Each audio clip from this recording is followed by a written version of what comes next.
बिस्मिल्लाहिर्रहमानिर्रहीम। अस्सलाम वालेकुम स्टूडेंट्स। उम्मीद है आप खैरियत से होंगे और अल्लाह ताला से दुआ है कि वो आपको खैर व आफियत में रखे, आप लोगों को कामयाब करे। और यकीनन आप बहुत ज़्यादा कोशिश कर रहे होंगे कि आपका एग्ज़ाम बहुत अच्छा हो। जो भी लेक्चर मैं आपको दे रही हूँ तो सारे सवाल आपने साथ साथ ही याद करने हैं, आज का काम करके नहीं छोड़ना, ताकि हमारा जो मिशन है कि बायो का रिजल्ट हमें बेहतर बनाना है उसमें हम कामयाब हो सके इंशाल्लाह। आज का लेक्चर शुरू करने से पहले उन स्टूडेंट्स के लिए जो पहली दफ़ा मेरी वीडियो देख रहे हैं, आप चैनल को सब्सक्राइब कर दें और वीडियो को लाइक आप ज़रूर किया करें। ये आपकी तरफ से मेरे लिए अप्रिसिएशन होगी कि मैं भी अच्छा काम कर रही हूँ। हमेशा की तरह ये टारगेट सबसे पहले हम देखेंगे कि हमारा टारगेट पूरे 10 नंबर है इंशाल्लाह। अपनी नोटबुक्स ओपन कर दें ताकि मैं आपको जो सवाल बताती जाऊँ वो साथ साथ आप अपनी नोटबुक्स पे लिखते जाएं।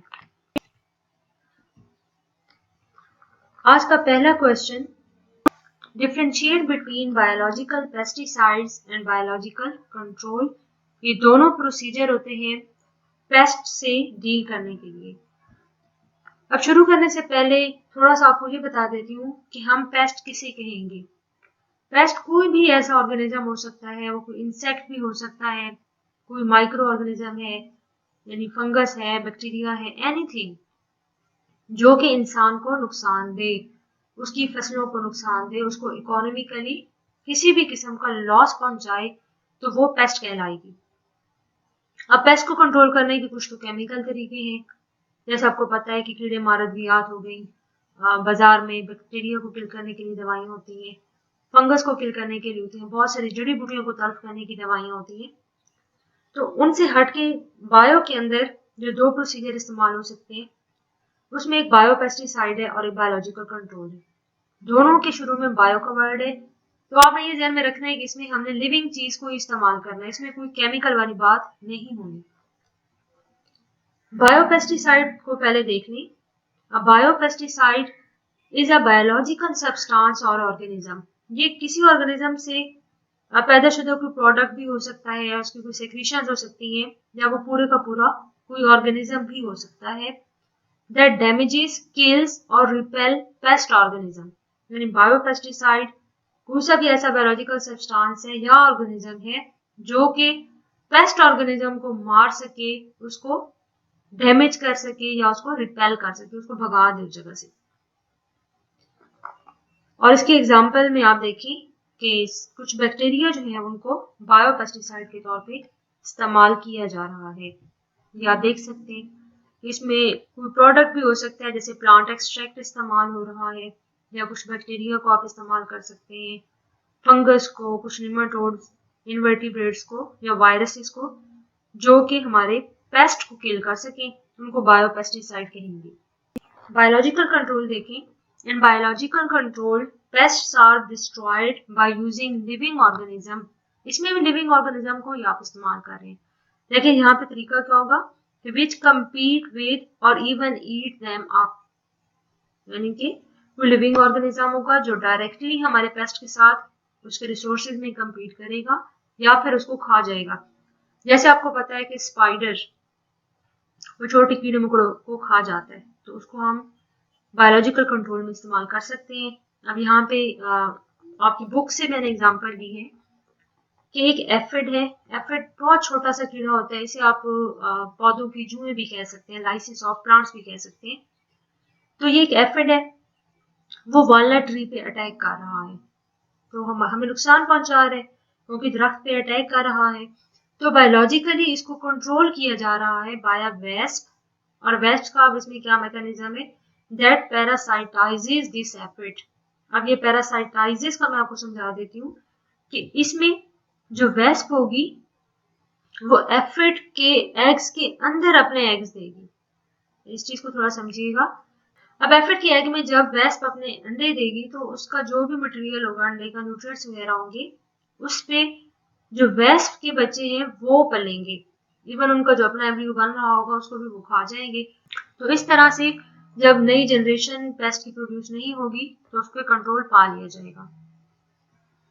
Second question is, what is hydroponic culture technique give its importance. Definition देखिए, hydroponic is a type of horticulture which involve growing plants without soil. ये बागबानी का या सब्जियां उगाने का, पौधे उगाने का एक ऐसा तरीका है जिसमें पौधों को मिट्टी के बगैर उगाया जाता है। In this culture technique, plants are grown in an aerated water to which nutrients, minerals and salt have been added. कि पानी लें, पानी के अंदर एयर मिक्स हो, एयरेटेड हो, और उसमें पौधे को जो जो न्यूट्रिएंट्स वगैरह चाहिए होते हैं वो उसमें डाल दिए जाते हैं। तो इस तरीके से सब्जियां उगाई जा सकती हैं। अब इसकी इम्पोर्टेंस क्या है कि अगर हम ये चेक करना चाहते हैं कि कोई भी जो प्लांट है उसको ज़मीन में कौन सा न्यूट्रिएंट ज़्यादा चाहिए होता है या किस न्यूट्रिएंट के बगैर वो सर्वाइव नहीं कर सकता, क्योंकि सॉइल कॉम्प्लेक्स है, इसमें बहुत सारे न्यूट्रिएंट्स मिनरल वगैरह मौजूद होते हैं, तो उसमें हम चेक नहीं कर सकते। लेकिन इस टेक्निक में हम चेक कर सकते हैं, क्योंकि जो कुछ भी डालना होता है वो खुद ही डालना होगा, तो किसी चीज़ की डेफिशिएंसी करके उसको चेक किया जा सकता है। इस तस्वीर में आप देख सकते हैं कि पानी के अंदर मुख्तलिफ तरह के जो प्लांट्स हैं उनको ग्रो किया जा रहा है। Third question is what is bioremediation, give example. Bioremediation is a removal or degradation of environmental pollutants or toxic material by living organism। यानी पोल्यूशन को खत्म करने के लिए ये जो भी टॉक्सिक मटेरियल्स हैं उनको लिविंग थिंग्स के जरिए से डिग्रेड करने का जो प्रोसेस होगा उसको बायोरेमिडिएशन कहेंगे। इसमें एग्जांपल देखें कि algae have been found to reduce pollution of heavy metals by bio absorption. इसमें आप देख सकते हैं कि ये कुछ इंडस्ट्रीज वगैरह हैं वो अपने वेस्ट डंप कर रहे हैं, डाल रहे हैं, तो उसमें जो माइक्रोब्स हैं वो जो भी टॉक्सिक चीज़ें होंगी उनको डिग्रेड करेंगी और फिर इसके बाद रिकवरी हो जाएगी और एनवायरनमेंट क्लीन हो जाएगा। Fourth question is what is meant by integrated disease management. जैसे अभी मैंने पीछे आपको बताया है कि पेस्ट को कंट्रोल करने के लिए केमिकल कंट्रोल भी किया जा सकता है, आप बायोपेस्टिसाइड इस्तेमाल कर सकते हैं, बायोलॉजिकल कंट्रोल का जो मेथड है उसको इस्तेमाल किया जा सकता है, तो मुख्तलिफ तरीके होते हैं। तो इंटीग्रेटेड डिजीज मैनेजमेंट में क्या शामिल होगा? Integrated disease management is the use of all relevant and appropriate methods of disease control to achieve effective control of particular disease or all common diseases of plants। Integrated disease management में जितने भी possible तरीके होंगे उन तमाम को इस्तेमाल किया जाएगा ताकि बीमारी पे कंट्रोल किया जा सके। It can be defined as a decision-based process involving coordinated use of multiple tactics for optimizing the control of pathogen to avoid ecological and economical losses।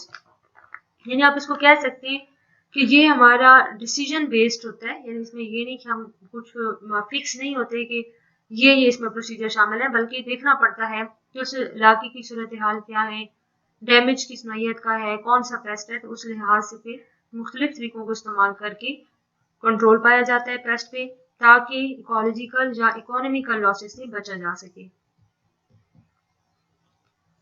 Fifth question what is pasteurisation, ये भी इसी में ही था, यानी जिसमें आप पढ़ रहे थे कि बायो के क्या रोल है इंसान की जिंदगी में, तो उसमें डिफरेंट टेक्निक्स थी। पास्चराइजेशन का भी उसमें जिक्र था तो उस पर भी क्वेश्चन आया हुआ है। पास्चराइजेशन एक कॉमन मेथड है, एक कॉमन प्रोसेस है जिसमें दूध को महफूज करती हैं डेयरी इंडस्ट्रीज। तो इसको देख लेते हैं। Pasteurization is very commonly used process of heat treatment of milk in dairy industries.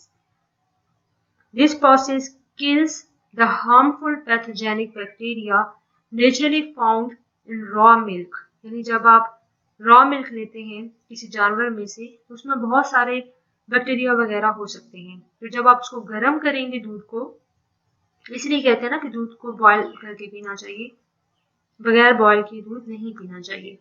तो वजह ये होती है कि उसमें पैथोजेनिक बैक्टीरिया हैं, जब हम उसे गर्म करते हैं तो वो किल हो जाएंगे।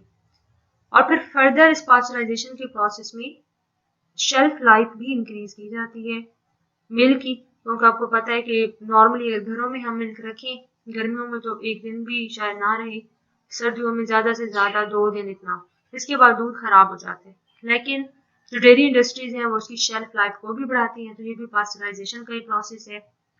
दो it is also the cause of loss of few vitamin and minerals, हाजमे में जब उसे गर्म करेंगे तो उसमें कुछ वाइटामिन निकल जाएंगे, इस प्रोसीजर के अंदर कुछ मिनरल वगैरह का लॉस हो सकता है।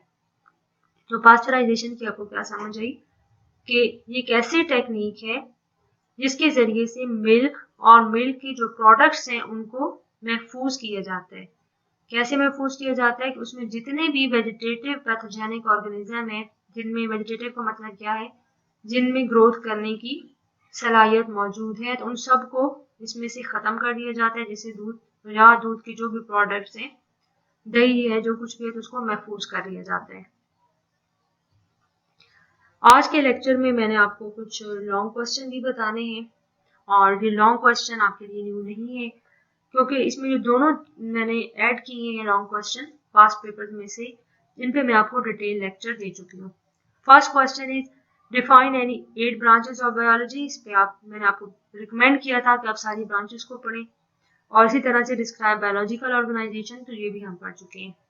तो ये आप रिवाइज कर लीजिएगा, हमने सारे क्वेश्चंस, और अपने बुक पे ये लॉन्ग क्वेश्चन लिख लीजिएगा, ताकि जब भी आप बुक खोलें तो आपको पता चले कि इस टॉपिक में से क्वेश्चन आ चुका है। बहुत मेहनत करें, दिल से पढ़ें, ताकि आप अच्छा रिजल्ट हासिल करने में कामयाब हो सकें। अपना बहुत सारा ख्याल रखिएगा, मुझे दुआओं में याद रखिएगा। अल्लाह हाफिज़।